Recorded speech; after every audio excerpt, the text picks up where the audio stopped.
بلوچستان میں جوڑے کے قتل کا مرکزی ملزم ابھی تک گرفتار نہ ہو سکا۔ جی ہاں، جلال خان جو کہ اس واقعے کا مرکزی ملزم تھا ابھی تک فرار ہے۔ آج ہم بات کریں گے بلوچستان میں قتل ہونے والے جوڑے کے بارے میں، اور آج کی گفتگو ہماری حقائق پر مبنی ہوگی۔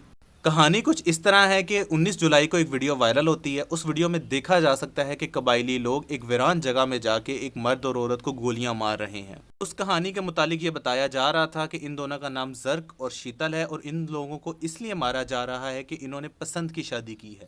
دیکھتے ہی دیکھتے یہ ویڈیو وائرل ہو گئی۔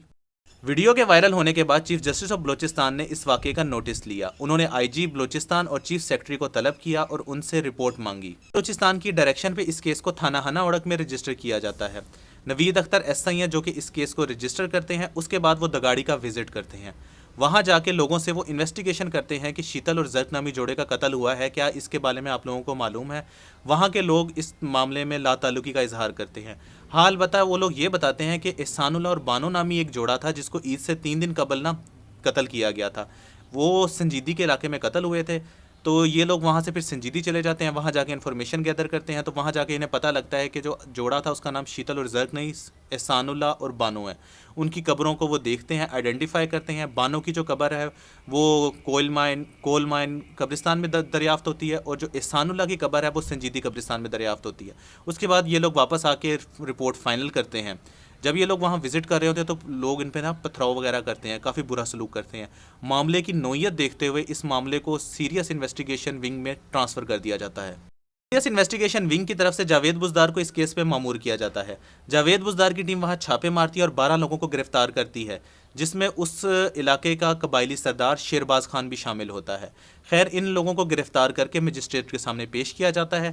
مجسٹریٹ ان لوگوں کو جسمانی ریمانڈ دیتی ہے، اور اس کے بعد پولیس کو حکم دیتی ہے کہ آپ لوگوں نے قبر کشائی کرنی ہے۔ قبر کشائی کے لیے ڈاکٹر عائشہ کو قبر کشائی کے لیے بھیجا جاتا ہے۔ عائشہ بھاری نفری کے ہمراہ قبر کشائی کی جگہ پہ پہنچتی ہیں۔ اپنی قبر کشائی کی رپورٹ میں وہ صاف صاف لکھتی ہیں کہ احسان اللہ کو 9 گولیاں ماری گئی جو کہ چھاتی اور پیٹ میں ماری گئی تھی، جبکہ بانو بی بی کو 7 گولیاں ماری گئی جو کہ دماغ، چھاتی اور پیٹ میں ماری گئی تھی۔ اس کے علاوہ ایک عجیب و غریب بات یہ تھی کہ بانو بی بی کے ہاتھ پہ لکھا ہوا تھا نور بانو بی بی۔ اکثر بلوچی روایت ہے کہ شادی کے وقت وہ خاوند اور بیوی کا نام اکٹھے لکھ دیتے ہیں۔ عائشہ نے اپنی یہ رپورٹ جمع کرا دی۔ اس کے بعد پولیس نے ان کے گھر میں چھاپے مارے، وہاں سے شناختی کارڈ، نکاح نامے اور بے فارم درآمد کیے۔ ان میں صاف صاف دیکھا جا سکتا ہے کہ جو بانو بی بی تھی یہ نور محمد کی زوجیت میں تھی، اس کی احسان اللہ سے شادی نہیں ہوئی تھی۔ عائشہ کی رپورٹ، گھر سے ملے ہوئے ڈاکومنٹ، 16 لوگوں کے بیانات جس میں بانو بی بی کی والدہ بھی شامل ہیں۔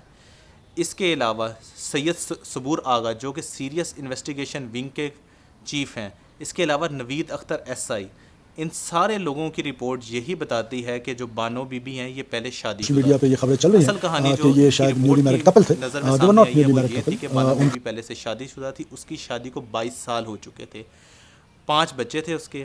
اب یہ ہوتا ہے کہ اس کے بعد ان کا احسان اللہ کے ساتھ چکر چلتا ہے، اور کوئی تقریباً مہینہ پہلے وہ احسان اللہ کے ساتھ بھاگ جاتی ہیں۔ 25 دن تک وہ گھر سے باہر رہتی ہے۔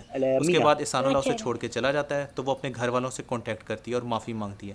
اس کے گھر والے خیر اسے معاف کر کے واپس بلا لیتے ہیں۔ اب جب واپس بلاتے ہیں تو احسان اللہ یہ کام کرتا ہے، اس کی جو بانو بی بی کی والدہ ہیں ان کے بیان میں بھی یہ بات سامنے آئی ہے کہ احسان اللہ یہ کام کرتا ہے کہ اس نے بانو کے ساتھ ویڈیوز بنا لی ہوتی ہیں، تصویریں بنا لی ہوتی ہیں۔ وہ جہاں بھی بیٹھتا ہے وہ تصویریں دکھاتا ہے، ویڈیوز دکھاتا ہے، ان کی بدنامی کرتا ہے۔ اس کے علاوہ ڈائریکٹ ٹک ٹاک بنا کے بھی ان کو بھیجتا ہے۔ اب خیر یہ معاملہ کافی دیر چلتا رہتا ہے۔ اس کے بعد کافی یہ معاملہ شدت اختیار کر جاتا ہے۔ ان دونوں قبیلوں کے بیچ 2 دفعہ اسی معاملے کی وجہ سے فائرنگ بھی ہو چکی تھی۔ پھر اس کے بعد ایک موقع پہ یہ احسان اللہ ان کے قابو میں آتا ہے، یہ اسے لے کے اپنے سردار کے پاس چلے جاتے ہیں۔ جب سردار کے پاس لے کے جاتے ہیں تو سردار ساری چیزیں دیکھنے کے بعد، تصویریں دیکھنے کے بعد یہ فیصلہ کرتا ہے کہ ان دونوں کو قتل کر دیں۔ پھر ان دونوں کو قتل کرنے کے لیے پہاڑی علاقے میں، ویران پہاڑی علاقے میں لے کے جایا جاتا ہے، وہاں جہاں جو بانو بی بی کا بھائی ہے اور اس کا جو کزن ہوتا ہے وہ اسے گولیاں مار کے قتل کر دیتے ہیں۔ بانو کا جو بھائی ہے جلال خان اور اس کا کزن یہ احسان اللہ کے خون سے اپنے ہاتھ دھوتے ہیں۔ اس کے بعد اسے جا کے دفن کر دیتے ہیں۔ 3 ماہ تک یہ معاملہ دفن رہتا ہے۔ اس کے بعد ایک ویڈیو وائرل ہوتی ہے اور سارے لوگوں کو ہوش آ جاتا ہے۔ انویسٹیگیشن کے دوران ایک حیران کن بات سامنے آئی کہ یہ جو ویڈیو تھی یہ پولیس کے ہاتھ 15 دن پہلے لگ چکی تھی، لیکن لوکل انفلوئنس کے انڈر آ کے ان لوگوں نے اس بات پہ کوئی ایکشن نہیں لیا۔ بڑی ویڈیو سامنے آ گئی لیکن ابھی تک انصاف نہیں ہوا۔ اس کیس کا جو مرکزی ملزم ہے جلال خان، وہ ابھی تک فرار ہے۔ اس کے علاوہ جو شیرباز خان ہے وہاں کا جو قبائلی سردار ہے، اس کے خلاف بھی کیس بہت زیادہ ویک ہے۔ اس کی وجہ یہ ہے کہ جو ویڈیو ہے اس میں جو لوگ قتل کر رہے ہیں اس میں شیرباز خان موجود نہیں ہے۔ اب شیرباز خان کا جرم ثابت کرنے کے لیے گواہی چاہیے اور اس کے خلاف گواہی دینے کے لیے کوئی بھی تیار نہیں ہے۔ حتیٰ کہ جو بانو کی ماں ہے اس نے بھی شیرباز خان کے حق میں بیان دیا ہے۔ جو لڑکے والے ہیں ان کے بھی بیانات قبائلی سردار کے حق میں ہیں۔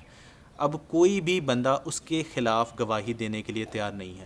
لڑکے لڑکی کا جو بھی جرم ہے، جرم کی سزا دینے کے لیے اسلامی لحاظ سے بات کر لیں تو جو شریعت کی سزا ہوتی ہے وہ قاضی وقت نے دینی ہوتی ہے۔ ہر انسان کو حق نہیں ہوتا کہ کوئی بھی انسان اٹھ کے سزا دے دے، قتل کر دے۔ اس کے خلاف قانونی کارروائی ہونی چاہیے۔ انہوں نے جو بھی کیا، لیکن اس کی سزا جو تھی وہ عدالتی نظام کے ذریعے یا قاضی وقت کے ذریعے ہونی تھی۔ ان لوگوں کو کوئی بھی حق نہیں پہنچتا تھا کہ کسی کو بھی قتل کرنے کا فیصلہ دے دے۔ لیکن اب بات پھر وہی ہے، جب تک کوئی قوم، جب تک کوئی لوگ چاہیں نا کہ ان کی حالت بدلے، ان کی حالت نہیں بدل سکتی۔ اب وہ سارے لوگ اس حق میں ہیں کہ جو ہوا ٹھیک ہوا۔ جب کوئی مدعی نہیں ہے تو سزا کیسی؟ ایک بانو تھی جو سامنے آ گئی۔ پچھلے کچھ عرصے میں 313 لوگ انہی جرگوں کے فیصلوں کے ہاتھوں قتل ہو چکے ہیں۔ اب وقت ہے کہ سخت فیصلے کیے جائیں اور سخت فیصلے کر کے اس جرگے کے جو نظام ہے اس کو ختم کیا جائے، تبھی جا کے اس طرح کے جو ظالمانہ فیصلے ہیں ان سے ہماری جان چھوٹے گی۔